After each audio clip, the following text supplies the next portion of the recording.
मैंने कभी नहीं सोचा था कि विश्वासघात का सबसे गहरा दर्द ठीक उसी व्यक्ति से आएगा जिसे मैंने अपने अस्तित्व का हर टुकड़ा समर्पित कर दिया था। मेरा नाम मर्सिडीज ओटोमायोर है। मैं 75 वर्ष की हूँ और यह कहानी है कि कैसे मेरी इकलौती बेटी ने मुझे एक नर्सिंग होम में छोड़ दिया बिना यह जाने कि मैं उस जगह की मालिक हूँ। मैं उस समय विधवा हो गई जब लूसिया अभी 8 साल की बच्ची थी।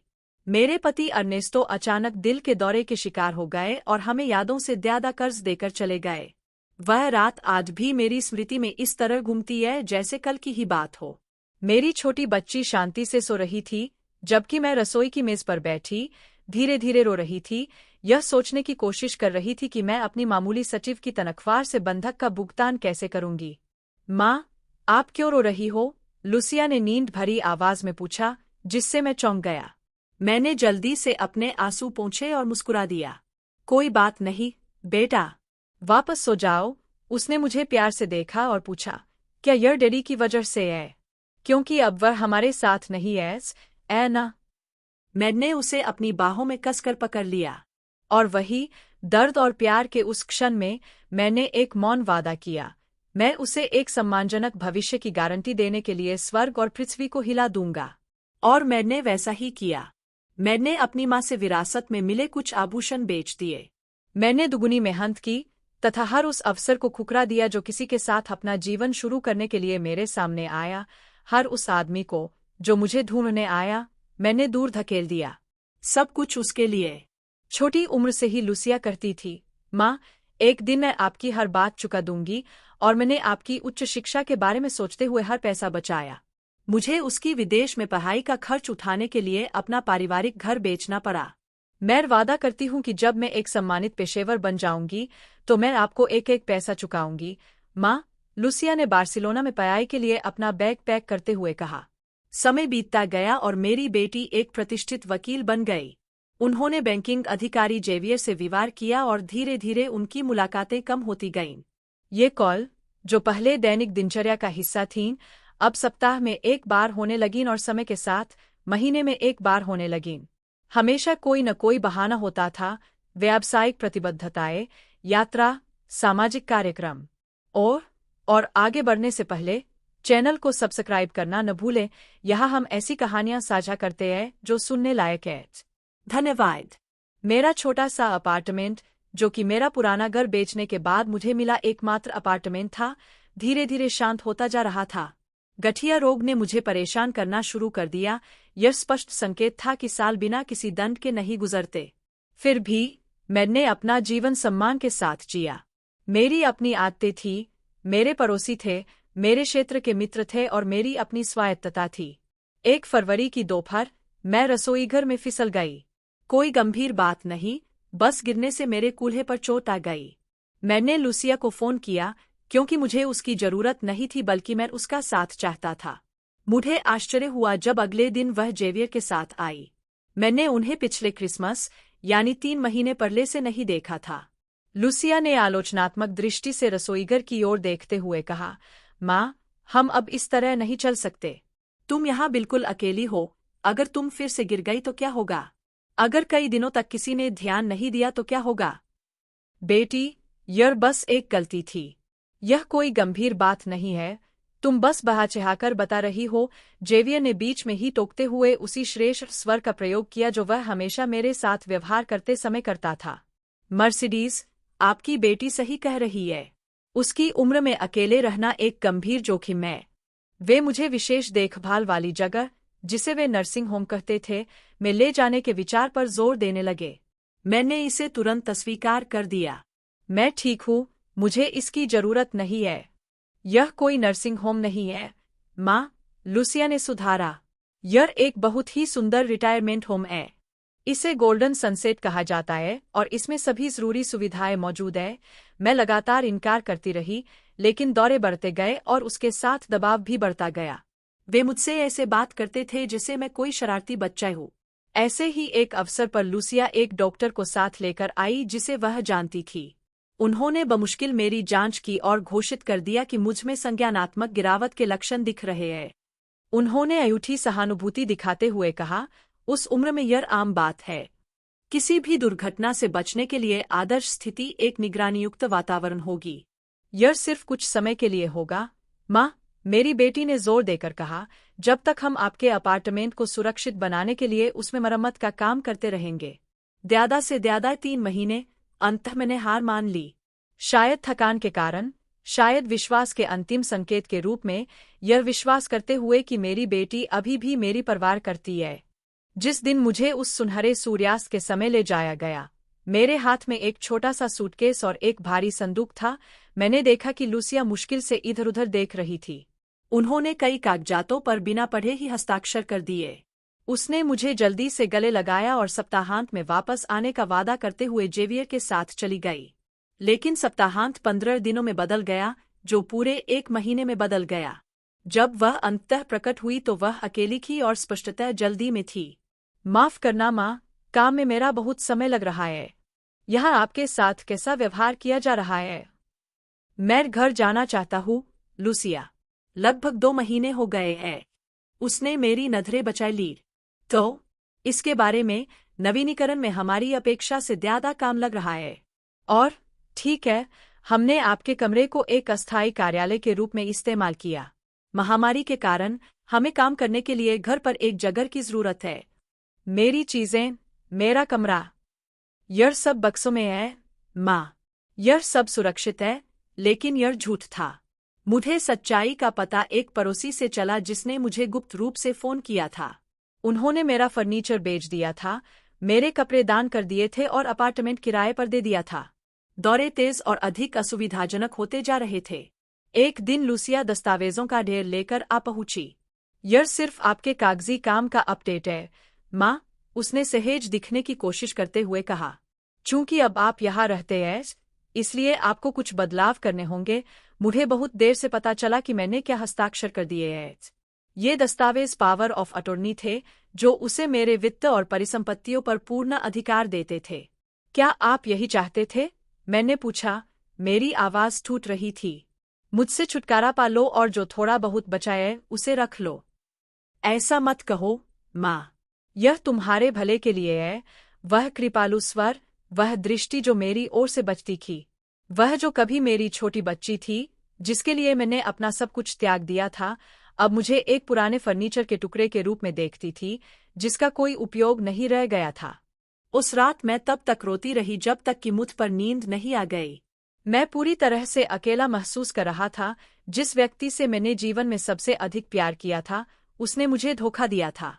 लेकिन लूसिया को यह नहीं पता था, जिस पर किसी को संदेह भी नहीं था, कि मैं एक ऐसा रहस्य छिपा रहा था जो इस कहानी को उलट-पुलट कर सकता था।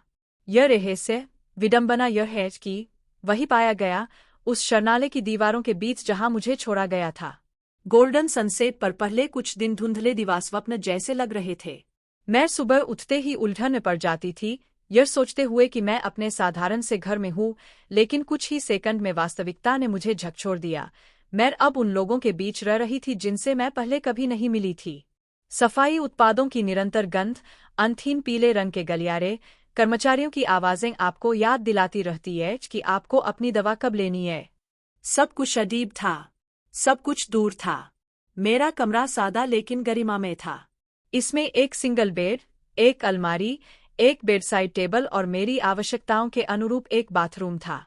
खिड़की से एक सुव्यवस्थित आंतरिक उद्यान दिखाई देता था। यह बहुत बुरा हो सकता था, मैंने अपना उत्साह बनाए रखने के प्रयास में खुद से दोहराया। नाश्ता ठीक 8 बजे परोसा गया। यही वह क्षण था जब मेरी मुलाकात उस व्यक्ति से हुई जिसने मेरे साथ जीवन का यह चरण साझा किया। डोलोरेस, एक पूर्व शिक्षिका जो गंभीर गठिया रोग से पीड़ित थी। वहाँ एडुआर्डो नामक एक पूर्व डाक कर्मचारी भी था जो दिन प्रतिदिन एक ही कहानी दोहराना पसंद करता था। पिलर, जो एक सैन्य व्यक्ति की विधवा थी, हमेशा अपनी सुंदरता बनाए रखती थी, तब भी जब कोई उससे मिलने नहीं आता था। और मेरी उम्र की कार्मेन में हास्य की तीव्र समझ थी। जब मैं पहली बार उसकी मेज पर बैठा, तो कार्मेन ने मुझसे व्यंग्यात्मक लहजे में पूछा, क्या एक और नौसिखिया उसके बच्चों द्वारा छोड़ दिया गया? और उन्होंने आगे कहा, इस भूले बिसरे क्लब में आपका स्वागत है। मैंने सहजता से जवाब दिया, मेरी बेटी ने मुझे नहीं छोड़ा है। यह सिर्फ कुछ समय के लिए है, जब तक वे मेरे अपार्टमेंट में मरम्मत का काम करते हैं। कार्मेन फूट फूट कर हंस पड़ी। यही तो उन्होंने हमें भी बताया था, मेरे प्यारे। मैं 3 साल से सुन रहा हूं कि मेरा बेटा अगले महीने वापस आ रहा है। मैं इस पर विश्वास नहीं करना चाहता था। मैं लूसिया के आने की उम्मीद में कैलेंडर पर दिन गिनता रहा। जब वह अंततः आई तो वह हमेशा की तरह बेदाग थी। अच्छे कपड़े, नए गहने, वह फ्रांसीसी इत्र जो उसे हमेशा पसंद था। उन्होंने अपने काम, उल्लेखनीय मामलों तथा फर्म में साझेदारों के साथ रात्रिभोज के बारे में बातचीत की, लेकिन उन्होंने सचमुच मेरे बारे में कभी नहीं पूछा। और मेरा घर, बेटी, मैं वहां कब वापस जा पाऊंगी? आराम से रहो, माँ। इन चीजों में समय लगता है। इसके अलावा यहाँ वे तुम्हारी अच्छी तरह से देखभाल कर रहे हैं ना? नर्सिंग होम में आने के 3 महीने बाद लूसिया मेरे साथ जेवियर और मेरी 5 साल की पोती सोफिया के साथ आई। उन्होंने पारिवारिक संबंधों को मजबूत करने के लिए संस्था द्वारा प्रोत्साहित की गई ऐसी ही एक यात्रा की योजना बनाई थी। मैंने उत्साहपूर्वक पाककला कार्यशाला में भाग लिया और बड़े प्रेम से कुकीज तैयार कीं। लेकिन सोफिया मुझे पहचान ही नहीं पाई। तुम गायब हो गए, उसने बच्चों जैसी ईमानदारी से कहा। जेवियर अपना पूरा समय अपने मोबाइल फोन से चिपका रहा और लूसिया असहज लग रही थी, जैसे वह किसी दायित्व के चलते वहां आई हो। दादी, आप बूढ़ों के होटल में क्यों रहती है? मेरी पोती ने बचपन की तीखी स्पष्टवादिता के साथ पूछा। यह कोई होटल नहीं है, बेटा। यह एक ऐसी जगह है जहां वे मेरा ख्याल तब तक रखते हैं जब तक मेरा घर बनकर तैयार नहीं हो जाता। लेकिन डैडी ने कहा कि अब तुम्हारे पास घर नहीं है, अब तुम हमेशा यही रहोगी। उन शब्दों ने मुझ पर एक आघात सा लगाया। मैंने लूसिया की ओर देखा, जो उस लड़की को सख्त नजर से देख रही थी। सोफिया, यह सच नहीं है। दादी थोड़ी उलझन में है, जेवियर ने अपने सामान्य श्रेष्ठ स्वर में कहा। यह उम्र का मामला है। मैं उलझन में नहीं हूँ, मैंने अपना धैर्य बनाए रखने की कोशिश करते हुए जवाब दिया। मेरा अपार्टमेंट 45 एलामो स्ट्रीट पर है। मैंने इसे 2 दशक पहले खरीदा था। हमने इसे बेच दिया, माँ, लूसिया ने कबूल किया, मेरी नजरों से नजरें मिलाने में असमर्थ। यह तुम्हारे भले के लिए था। पैसे बच गए हैं, इनका इस्तेमाल तुम्हारे इलाज में होगा। डॉक्टर ने कहा है कि अब तुम अकेले नहीं रह सकते। कौन सा डॉक्टर? तुम्हारा दोस्त जो सिर्फ एक बार मुझसे मिलने आया था। मेरे पास कुछ भी नहीं बचा है, मैंने फुसफुसाते हुए कहा। मेरी आवाज टूट रही थी। तुमने मुझसे वह चीज छीन ली जो मेरी थी। देखा, वह किसी भी बात पर परेशान हो जाती है, जेवियर ने उरीना से कहा, जैसे मैं वहां था ही नहीं। मैं अपना दिमाग नहीं खो रहा हूँ, मैंने दांत पीसते हुए कहा। मेरी आंखों में आंसू जल रहे थे। माँ, कृपया कोई तमाशा मत बनाइए, लूसिया ने शर्मिंदगी से फुसफुसाते हुए कहा। हर कोई देख रहा है। यह यात्रा अचानक समाप्त हो गई। इससे पहले कि हम आगे बढ़े, कृपया चैनल को सब्सक्राइब करें और अपनी पसंद लिखें। इससे मुझे हर दिन आपके लिए ऐसी ही रोचक कहानियां लाने में मदद मिलती है। सोफिया ने मुझे झिझकते हुए गले लगा लिया। जेवियर ने दूर से हाथ हिलाया और लूसिया ने मेरे गाल पर एक त्वरित चुंबन दिया। जल्द ही मिलते हैं। अच्छा व्यवहार करो, ठीक है? मैं वहां अकेली खड़ी थी, मेज पर कुकीज लगभग अछूती थी और मुझे इस बात का गहरा यकीन था कि मेरी अपनी बेटी ने मुझे पूरी तरह से धोखा दिया है। उस रात, जब वह बगीचे में रो रही थी, कार्मेन उसके पास आई और बोली, अब तुम्हें समझ में आया, ना? हम पुराने कबार की तरह हैं। जब हम किसी काम के नहीं रह जाते, तो वे हमें यहाँ छोड़ देते हैं और अपनी जिंदगी में आगे बढ़ जाते हैं। लेकिन वह व्यक्ति जिसने वास्तव में मेरी दिशा बदल दी, वह कार्मेन नहीं, बल्कि संस्था की निदेशक कार्मेला थीं। वह एक संकोची लेकिन हमेशा विनम्र महिला थीं, जो मुझे नाम से बुलाती थी और कभी-कभी ब्रेक के दौरान मेरे साथ बैठती थीं। मेरे परिवार के आने के बाद से, उन्होंने देखा कि मेरी भावनात्मक स्थिति कितनी खराब हो गई थी। मिसेस मर्सिडीज, क्या आप चाय लेंगी? मैं खुद बना लूंगा, यह कैफेटेरिया में मिलने वाली चाय से बेहतर है। दस्तावेजों के ढेर और एक पुराने कंप्यूटर से घिरे उसके छोटे से कार्यालय में, मैंने उसे वह सब कुछ बताया जो मुझे परेशान कर रहा था। मैंने लूसिया के लिए किए गए त्याग, घर की बिक्री और लगातार झूठ बोलने के बारे में बात की।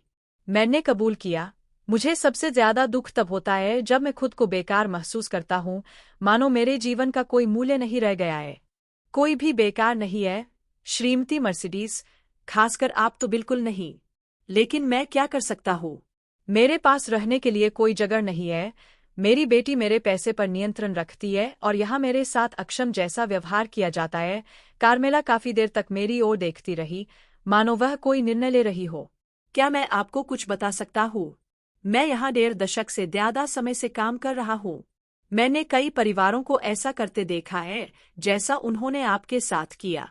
वे सब कुछ ले लेते हैं और अपने माता पिता को यहाँ छोड़ देते हैं, लेकिन मैंने लोगों को फिर से नियंत्रण हासिल करते भी देखा है। जब आप अपने अधिकारों को जानते हैं और उनके लिए लड़ते हैं तो आप चीजों को बदल सकते हैं। लेकिन मेरी बेटी एक वकील है, मैंने करवाहट से कहा। उसने संभवतः सभी कानूनी सावधानियां बरती होंगी। शायद मैंने ऐसा किया, या शायद मैंने अपनी चतुराई पर बहुत ज्यादा भरोसा करके गलती की। कार्मेला ने मेरा प्याला फिर से भरते हुए कहा। जिस तरह से उसने मेरी ओर देखा, उससे मुझमें साहस की चिंगारी जगी। कई महीनों में पहली बार मुझे आशा जैसी कोई चीज महसूस हुई। एक बात है जो मेरी बेटी नहीं जानती, मैंने बताया। मेरा दिल तेजी से धड़क रहा था। अगर वह जान जाए तो सब कुछ बदल जाएगा। और वह क्या होगा, श्रीमती मर्सिडीज? कार्मेला ने मुझसे सच्ची दिलचस्पी से पूछा।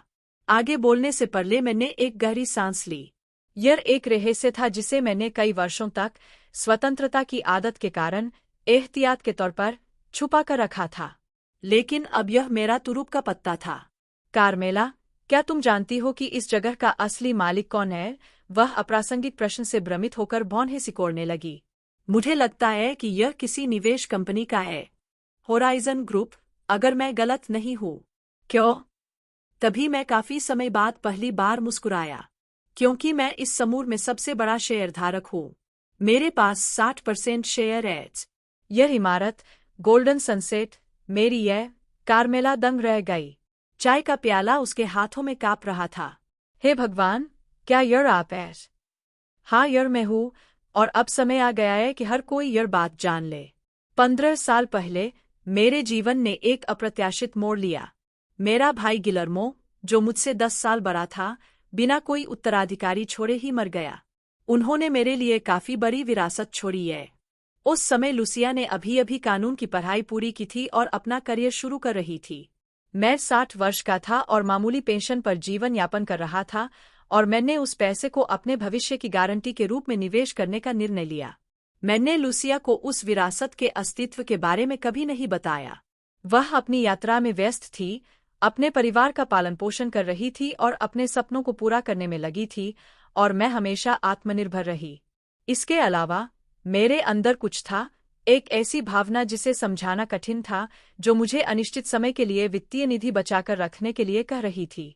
मेरे भाई के मित्र और पुराने वकील डॉन रामोन के मार्गदर्शन में मैंने ग्रुपो होरिदोंटे नामक कंपनी में पैसा निवेश किया। हमने किराए के लिए कुछ संपत्तियां खरीदीं, जिनमें एक भवन भी शामिल था जो बाद में गोल्डन सनसेट निवास बन गया। डॉन रामोन ने कहा, यह एक ठोस निवेश है। जनसंख्या वृद्ध हो रही है और ऐसे स्थानों की आवश्यकता बढ़ती जा रही है। इस स्थिति की विडंबना ने मुझे बहुत दुरैक पहुंचाया।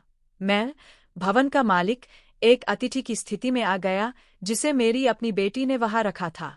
कार्मेला के साथ बातचीत के अगले दिन मैंने उनसे डॉन रेमन से गुप्त रूप से संपर्क करने को कहा।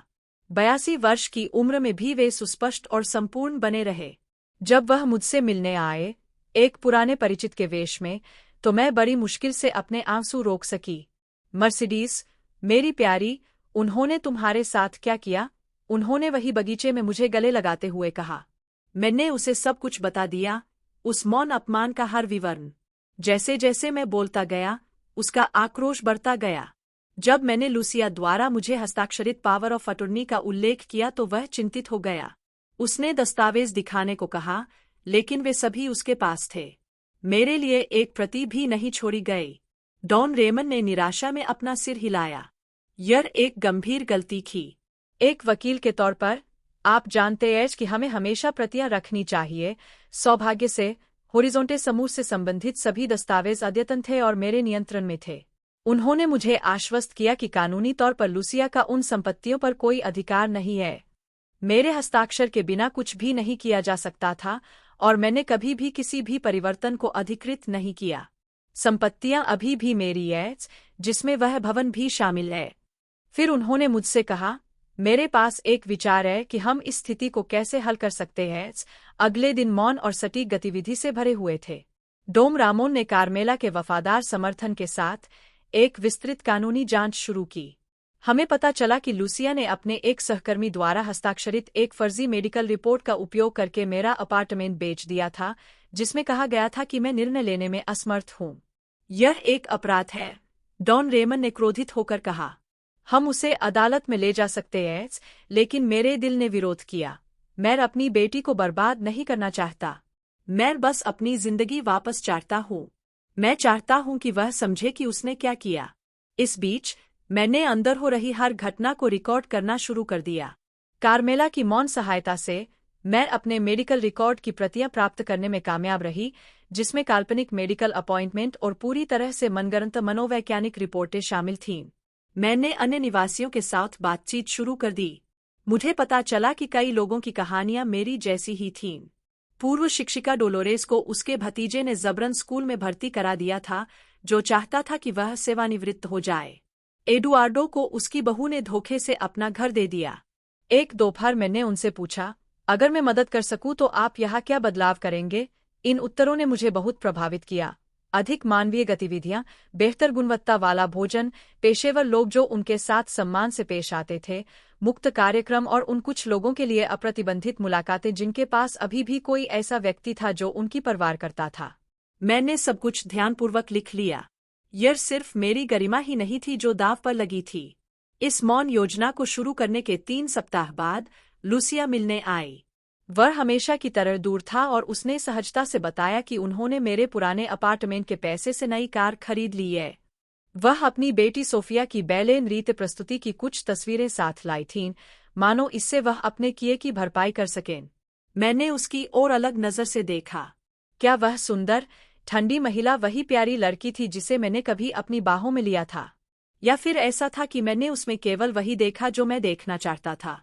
लूसिया, मैंने पूछा, क्या तुम्हें वह वादा याद है जो तुमने मुझसे किया था कि एक दिन तुम मुझे वह सब कुछ लौटा दोगी जो मैंने तुम्हारे लिए त्यागा है? वह असहजता से हिलने लगी। माँ, यह बहुत पहले की बात है। मैं तो बस एक बच्ची थी, लेकिन मुझे याद है। उन्होंने आगे कहा, मैंने जो कुछ भी किया है वह प्यार की वजह से किया है, और मैं इसके लिए आभारी हूँ। लेकिन अब मेरा अपना परिवार है। मैं हर समय खुद को तुम्हारे लिए समर्पित नहीं कर सकता। क्या मुझसे सब कुछ छीन लेने का यही औचित्य था? मेरा घर, मेरा इतिहास, मेरी गरिमा। उसकी आंखें सख्त हो गईं। तुम यही हो। तुमने कुछ भी नहीं छोड़ा है। मैंने जवाब दिया, हाँ, मैंने अपनी आज़ादी खो दी है। मुझे यह जानना है कि मेरी अपनी बेटी मेरा सम्मान करती है। लूसिया ने अधीरता से अपनी घड़ी देखी। मुझे जाना होगा। मैं अगले हफ्ते वापस आऊंगा, मैंने उसे जाने दिया। मैं जानता था कि जल्द ही हमारी पुनर्बातचीत होगी, एक निर्णायक बातचीत। 2 दिन बाद डॉन रेमन तैयार दस्तावेज लेकर वापस आए। हमने उन पावर ऑफ अटॉर्नी को रद्द कर दिया जिन पर लूसिया ने मुझसे हस्ताक्षर करवाए थे।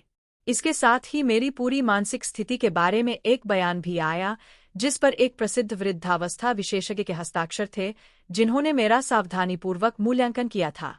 सबसे महत्वपूर्ण बात यह है कि होरिज़ोंटे समूह के संपत्ति के शीर्षकों को अद्यतन कर दिया गया है। सब कुछ तैयार है, मर्सिडीज। क्या तुम सच में आगे बढ़ना चाहती हो?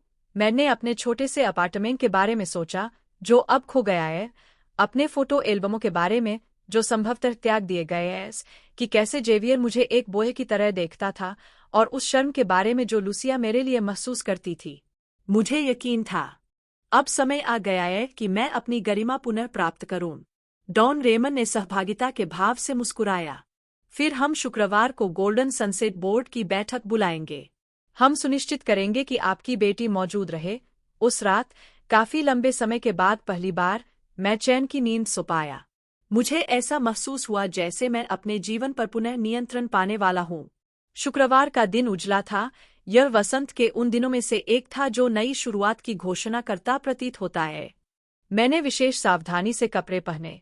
एक नेवी ब्लू सूट जिसे कार्मेला ने उन कुछ कपड़ों से बचाया था जिन्हें लूसिया ने नहीं बेचा था, एक मोतियों का हार जो मुझे अपनी माँ से विरासत में मिला था, और मैंने अपने बालों को सावधानी से संवारा।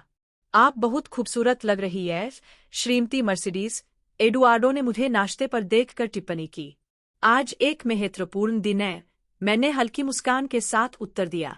ठीक 10 बजे डॉन रेमन अपने ग्रे सूट में एकदम साफ सुथरे अंदाज में पहुंचे। कार्मेला हमें बैठक कक्ष में ले गई। वहां केंद्र का निदेशक, एक निश्चित अल्वारेज, जो निवासियों के बीच मुश्किल से मौजूद था, पहले से ही हमारा इंतजार कर रहा था। 2 परिषद सदस्य और प्रशासक उनके साथ थे। यहाँ क्या हो रहा है? अल्वारेज ने पूछा। यह बैठक निजी है। यही कारण है कि हम यहाँ हैं, डॉन रेमन ने शांति से उत्तर दिया। मैं आपके समक्ष श्रीमती मर्सिडीज सोटोमायोर को प्रस्तुत करता हूँ, जो ग्रुपो होरिजोंटे की बहुसंख्यक शेयरधारक है तथा इस भवन के 60% की स्वामी है, इसलिए आपकी वरिष्ठ है। वहाँ पूर्णतः सन्नाटा था। अल्वारेज ने मेरी ओर ऐसे देखा जैसे उसने अभी अभी मुझे देखा हो। जरूर कोई गलती हुई होगी, वह हकलाते हुए बोला। आप निवासी हैं? मैं दोनों ही हूँ, मैंने शांतिपूर्वक उत्तर दिया और मेज के शीर्ष पर अपना स्थान ग्रहण किया। मैं यहाँ दर्दनाक परिस्थितियों में रह रहा हूँ, लेकिन मैं इस जगह का मालिक हूँ, और आज हम इस केंद्र के प्रशासन में कुछ बदलाव लाने जा रहे हैं। डोम रामोन ने मुझे कुछ दस्तावेज सौंपे, जिनसे मेरी स्थिति सिद्ध हुई। परामर्शदाताओं ने उन्हें पलटा, प्रत्येक पृष्ठ के साथ उनके चेहरे पीले पड़ते जा रहे थे। उन्होंने यह बात पहले क्यों नहीं कही? उनमें से एक ने पूछा। क्योंकि मुझे यह समझने की जरूरत थी कि यह जगह वास्तव में कैसे काम करती है, और मैंने बहुत कुछ देख लिया है। फिर मैंने अपने अवलोकन प्रस्तुत करना शुरू किया। मैंने स्टाफ की संख्या में कमी, उच्च मासिक शुल्क के बावजूद खराब भोजन, शिक्षाप्रद गतिविधियों की कमी, निवासियों के साथ असम्मानजनक व्यवहार तथा बुजुर्गों को बेहोश रखने के लिए दी जाने वाली दवाओं के बारे में बात की। उन महीनों में जब मैं वहां एक और व्यक्ति था, सब कुछ सटीक रूप से दर्ज किया गया था। मैंने घोषणा की, आज हम बुजुर्गों की गरिमा पर आधारित एक नया प्रबंधन मॉडल शुरू कर रहे हैं, और श्री अल्वारेज को उनके कर्तव्यों से मुक्त कर दिया जाएगा। वह नाराज होकर खड़ा हो गया। आप ऐसा नहीं कर सकते। मेरा अनुबंध है, डोम रामोन ने हस्तक्षेप करते हुए कहा। एक अनुबंध जो कुप्रबंधन के कारण समाप्ति का प्रावधान करता है, जिसकी मैंने अभी पुष्टि की है। आपके मुआवजे की गणना की जा रही है। कृपया अपना सामान ले ले। बैठक जारी रही और पार्षदगण अब मेरे अधीन सहयोग करने को तैयार हो गए। तभी कार्मेला चुपके से मेरे पास आई और मुझसे कहा, आपकी बेटी अपने दामाद के साथ आ गई है। वे लिविंग रूम में इंतजार कर रहे हैं। मैंने सिर हिलाया।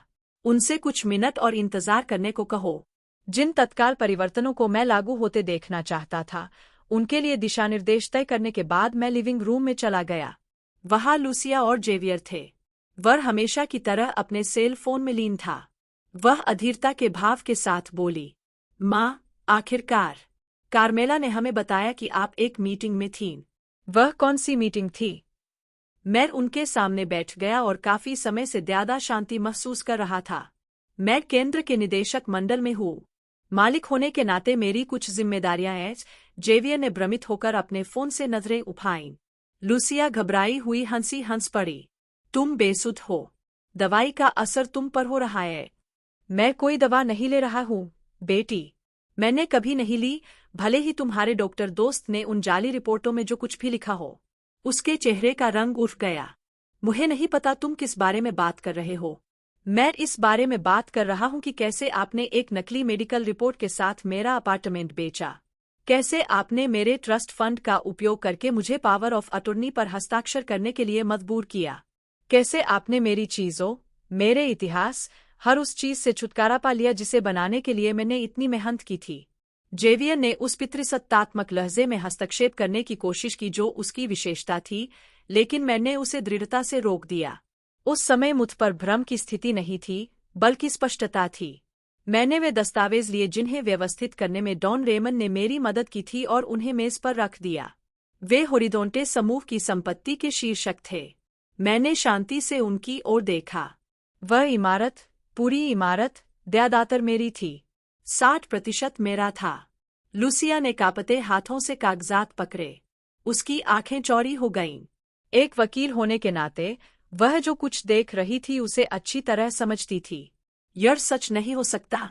यह पैसा कहाँ से आया? वह बड़बड़ाया। इसका उत्तर वर्षों से छिपा हुआ था, चुप्पी की परतों के नीचे दबा हुआ था। मेरे भाई गिलर्मो की विरासत से, जो मुझे 1.5 दशक पहले मिली थी। मैंने कभी किसी से इसका जिक्र नहीं किया। मैं हमेशा से स्वतंत्र रहा हूँ। लेकिन उससे भी अधिक, मुझे कुछ ऐसा महसूस हुआ कि मुझे तैयार रहना होगा। यह अविश्वास नहीं था, यह सहज ज्ञान था। अपने बारे में नहीं, बल्कि इस बारे में कि दुनिया मेरी जैसी महिलाओं के साथ क्या कर सकती है। तुम्हें पता नहीं था, लूसिया? मैंने रुंधे स्वर में पूछा। क्या तुमने कभी नहीं सोचा था कि तुम्हारी माँ, वह बुरी औरत जो इतनी कमजोर लगती थी, अपने भाग्य की खुद निर्माता थी? और आंसू बहने लगे। जेवियर पहली बार चुप था। मैं उसे अदालत में ले जा सकता हूँ। मेडिकल प्रमाण पत्र में हेराफेरी करना, बिना सहमति के मेरा अपार्टमेंट बेचना। डॉन रेमन ने मुझे आश्वस्त किया कि इसमें गंभीर आरोप लगाने की गुंजाइश है। क्या आप मुझ पर मुकदमा करने जा रहे हैं? मेरी बेटी ने पूछा, उसकी आवाज लगभग टूट रही थी। नहीं, मैं अब भी तुम्हारी माँ हूँ, और मैं बदला नहीं चाहती, सिर्फ न्याय चाहती हूँ।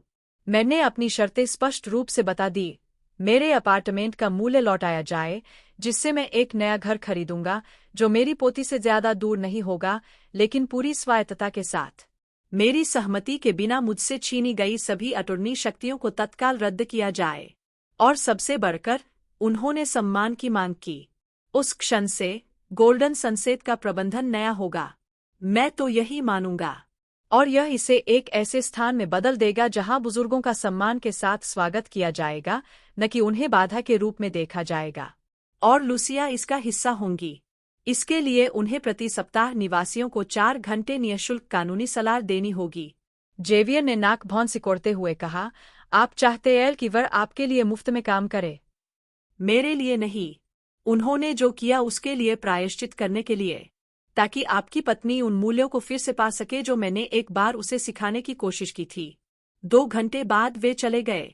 लूसिया स्पष्ट रूप से हिल गई। जेवियर क्रोधित, लेकिन मुझसे विरोध करने की शक्ति नहीं। उन्होंने डॉन रेमन द्वारा लिखी गई हर बात पर हस्ताक्षर किए। कार्मेला ने मुझे बगीचे में अकेला पाया। तुम ठीक हो? उसने धीरे से पूछा। मैंने भीतर से आई मुस्कुराहट के साथ उत्तर दिया, पहले से भी बेहतर। और यह सच था। अगले कुछ महीनों में घर का रूप बदल गया। मैंने अधिक सक्षम और संवेदनशील कर्मचारियों को नियुक्त किया। मैंने मेनू को नया रूप दिया। मैंने कला, इतिहास, बागवानी और साहित्य पर कार्यशालाएं आयोजित कीं। मैंने उन नियमों को समाप्त कर दिया जो वयस्कों को बच्चों जैसा मानते थे। प्रत्येक निवासी ने अपनी गति स्वयं तय करना शुरू कर दिया। डोलोरेस खिल उठी। एडुआर्डो को अपनी आंखों में फिर से चमक महसूस हुई। कार्मेन पूरे जुनून के साथ खाना पकाने में लौट आई। वह अब नर्सिंग होम नहीं था। यह जीवन, स्मृति और स्नेह का स्थान था। लूसिया ने, वादे के अनुसार, अपना कानूनी कार्य शुरू कर दिया। पहले तो दूर, कठोर, लेकिन समय के साथ उसमें कुछ बदलाव आया। शायद यह निवासियों के साथ सहस्तित्व था। उनकी कहानियां, उनके संघर्ष, उनकी मौन जीत को सुनें। शायद मुझे एहसास हो जाए कि मैंने वहां क्या बनाया है। 1 साल बाद, मैं अपने नए अपार्टमेंट में रहने चला गया, जो उस पार्क के पास था जहां सोफिया खेलती थी। वह अब अक्सर मुझसे मिलने आती है। मैं अपनी माँ के बचपन की कहानियां सुनाता हूँ। हमने एक दूसरे को दादाजी की पसंदीदा कुकीज की रेसिपी सिखाई। लूसिया और मैं अपने संबंधों को पुनर्स्थापित कर रहे हैं। यह एक नाजुक प्रक्रिया है। कुछ घाव तुरंत ठीक नहीं होते, लेकिन सम्मान लौट आया। और इसके साथ ही क्षमा की आशा भी। आज मैं पूर्व गोल्डन सनसेट के बोर्ड का अध्यक्ष बना हुआ हूँ, जिसका नाम अब रेजिडेंसिया नोवो अमानहेसर रखा गया है। मैं वहां सप्ताह में 3 बार जाता हूँ। एक निवासी के रूप में नहीं, बल्कि एक मालिक के रूप में, एक मित्र के रूप में, एक रक्षक के रूप में। हमने एक ऐसा कार्यक्रम बनाया जिसमें निवासी स्वयं अपना ज्ञान साझा करते हैं। एडुआर्डो डाकघर के इतिहास पर व्याख्यान देते हैं। डोलोरेस एक पुस्तक क्लब चलाती है। कार्मेन पारंपरिक पाककला की कक्षाएं सिखाती है। कभी कभी मुझे आश्चर्य होता है कि क्या मैं अपनी बेटी के साथ बहुत कठोर था। लेकिन फिर मुझे वह दर्द याद आता है जो मैंने महसूस किया था, त्याग, विश्वासघात, अदृश्य होने की भावना। नहीं, मैं क्रूर नहीं था, मैं निष्पक्ष था। और सबसे महत्वपूर्ण बात यह है कि मुझे मेरी आवाज वापस मिल गई। मेरी गरिमा। मेरा उद्देश्य जेवियर सम्मानजनक दूरी बनाए रखता है। शायद तुम्हें यह पता चल गया है कि तुम्हारा अहंकार मुझे डरा नहीं सकता। हो सकता है अंदर ही अंदर वह मुझसे थोड़ा डरता भी हो। और ईमानदारी से कहूं तो मुझे इसकी कोई परवाह नहीं है। एक दिन अपने नए घर में कॉफी पीते समय लूसिया ने आंसू भरी आंखों से मेरी ओर देखा। माँ, मैंने कभी आपसे माफी नहीं मांगी। हमने जो किया वह अक्षम्य था। मैंने उससे पूछा कि मुझे सबसे ज्यादा क्या परेशान करता है। क्यों, लूसिया? उसने गहरी सांस ली। पहले तो मुझे लगा कि यह तुम्हारे भले के लिए है, लेकिन फिर मुझे एहसास हुआ कि यह लालच है। जेवियर को और चाहिए था, और अचानक तुम्हारा अपार्टमेंट सही समाधान बन गया। मैंने खुद को आश्वस्त किया कि तुम सुरक्षित रहोगे, लेकिन अंदर ही अंदर मुझे पता था कि मैं तुम्हें धोखा दे रहा हूं। यह कोई बहाना नहीं था, यह एक स्वीकारोक्ति थी। और यद्यपि दर्द अभी भी मेरा हिस्सा था, मुझे लगा कि अब हम अंततः आगे बढ़ सकते हैं। उन्होंने कहा, मैं तुम्हें माफ करता हूँ, मेरी बेटी, लेकिन यह सबक कभी मत भूलना, वरिष्ठ लोग बेकार नहीं होते। हमारे पास साहस है, हमारे पास गरिमा है, और कभी-कभी हमारे पास कोई चाल भी होती है। हम दोनों एक साथ हंसे। यह पूर्णतः मेलमिलाप तो नहीं था, लेकिन यह सच था। आज जब मैं पीछे मुड़कर देखता हूं तो मुझे विश्वासघात के दर्द से कहीं अधिक कुछ दिखाई देता है। मैं उसके बाद आए पुनर्जन्म को देखता हूँ। एक खामोश महिला से मैं अपनी कहानी की लेखिका बन गई। और मैंने कभी नहीं सोचा था कि मैं उस संस्था का मालिक बन जाऊंगा जहां मेरी बेटी ने मुझे छिपाने की कोशिश की थी। लेकिन जीवन में अपने भार को संतुलित करने के अद्भुत तरीके हैं। 76 वर्ष की उम्र में मुझे पता चला कि जो कुछ हमसे छीन लिया गया है उसे पुनः प्राप्त करने में कभी देर नहीं होती। हमारी स्वायत्तता, हमारी गरिमा, हमारा इतिहास। जो रहस्य मैंने छिपाए रखे थे, गर्व के कारण नहीं बल्कि जीवित रहने के लिए, वे ढाल बन गए और अंततः पुल बन गए। और कभी-कभी अन्याय का सबसे अच्छा जवाब सजा नहीं होता, बल्कि परिवर्तन होता है हमारा। और जो लोग अभी भी प्यार करने में कामयाब हैं। रात को मैं अपनी बालकनी से सूर्यास्त देखता हूँ। मैं उन अनेक वृद्ध लोगों के बारे में सोचता हूँ जिन्हें पीछे छोड़ दिया गया है, जिनके साथ उपद्रवी जैसा व्यवहार किया जाता है, बच्चों जैसा व्यवहार किया जाता है, उन्हें चुप करा दिया जाता है। उनके लिए मैं लड़ाई जारी रखूंगा। वे ही थे जिन्होंने मेरे ख्वाब को मिशन में बदलने में मेरी मदद की। मेरा नाम मर्सिडियो सोटोमेयर है। मैं 76 वर्ष का हूँ। और यह कहानी है कि कैसे मैंने अपना घर, अपनी शक्ति और अपनी गरिमा वापस पाई। बदला लेने के लिए नहीं, लेकिन न्याय के लिए और परिवर्तन। और यदि एक बात है जो मैं चाहता हूं कि आप इस कहानी से सीखें, तो वह यह है, माँ को कभी कम मत समझो। दादी तो बिल्कुल नहीं। हम में से कुछ लोग ऐसे रहस्य रखते हैं जो आपकी कल्पना से भी अधिक गहरे होते हैं। यदि यह कहानी आपके दिल को छू गई है, तो मैं आपको इस चैनल की सदस्यता लेने के लिए आमंत्रित करता हूँ। यहाँ हम उन महिलाओं की कहानियां साझा कर रहे हैं जिन्होंने मेरी तरह तूफान के बीच अपनी ताकत पाई। नई कहानियों का अनुसरण करने के लिए घंटी को सक्रिय करें, और याद रखें, कभी-कभी सबसे गहरे रहस्य ही वे होते हैं जो हमें स्वतंत्र करते हैं। अगली कहानी में मिलते हैं।